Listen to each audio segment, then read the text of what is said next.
തെരഞ്ഞെടുപ്പ് ചർച്ചകൾക്ക് ചൂടുപിടിക്കവേ വിവിധ വിവാദങ്ങളിൽ പ്രതികരണവുമായി മുഖ്യമന്ത്രി പിണറായി വിജയൻ. കൃഷ്ണപിള്ള സ്മാരകം തകർത്ത സംഭവവുമായി ബന്ധപ്പെട്ട സുധാകരൻ നടത്തിയ വെളിപ്പെടുത്തൽ മുതൽ കോൺഗ്രസ് ഉയർത്തുന്ന ഡീൽ ആരോപണം വരെയുള്ള വ്യത്യസ്തമായ വിഷയങ്ങളിൽ മുഖ്യമന്ത്രി പ്രതികരിച്ചു.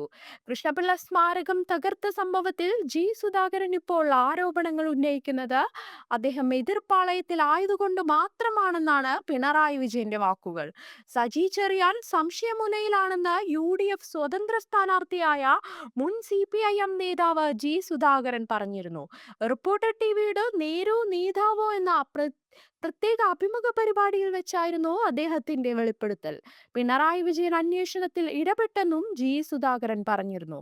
എന്നാൽ സംഭവം നടന്ന സമയത്ത് എന്തായിരുന്നു സുധാകരൻ പറഞ്ഞത് എന്ന് പരിശോധിച്ചാൽ മതിയാകും എന്നാണ് മുഖ്യമന്ത്രി ഇതിനോട് പ്രതികരിച്ചത്.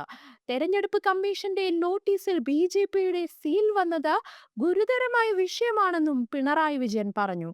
ഈ തെറ്റായ നടപടി ഉദ്യോഗസ്ഥരുടെ പിഴ എന്ന് പറഞ്ഞ് തലയൂരാൻ കഴിയില്ലെന്നും അദ്ദേഹം പറഞ്ഞു. തെറ്റായ സംഭവങ്ങളെ വിമർശിക്കുന്നത് സ്വാഭാവികമാണെന്നും വിമർശനങ്ങളെ അസഹിഷ്ണുതയോടെ കാണുന്ന നിലപാടിൽ നിന്ന് തെരഞ്ഞെടുപ്പ് കമ്മീഷൻ മാറി നിൽക്കണമെന്നും അദ്ദേഹം കൂട്ടിച്ചേർത്തു. പ്രതിഭയ്ക്ക് നേരെ ലീഗ് നേതാവ് നടത്തിയ സ്ത്രീവിരുദ്ധ പരാമർശം സംബന്ധിച്ച ചോദ്യങ്ങളോടും മുഖ്യമന്ത്രി പ്രതികരിച്ചു.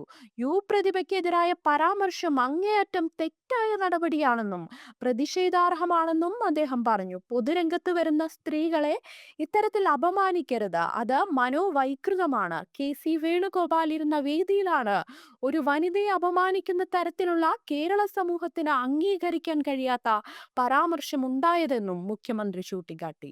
UDF ഉയർത്തുന്ന BJP CPIM ഡീൽ ആരോപണങ്ങളെ പൂർണ്ണമായും തള്ളിയ പിണറായി വിജയൻ കോൺഗ്രസും BJPയും തമ്മിലാണ് ഈ തെരഞ്ഞെടുപ്പിൽ ഡീൽ ഉണ്ടാക്കിയിരിക്കുന്നത് എന്ന മറു ആരോപണം ഉന്നയിച്ചു.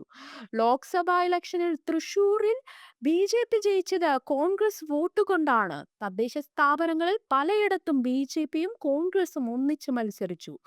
LDFനെ തകർക്കാൻ വേണ്ടി പല ഘട്ടത്തിലും ഇത്തരം ശ്രമങ്ങൾ നടത്തിയിട്ടുണ്ട്. അവർ തോൽവിക്ക് മുൻകൂർ ജാമ്യം എടുക്കുകയാണെന്നും പിണറായി വിജയൻ പറഞ്ഞു.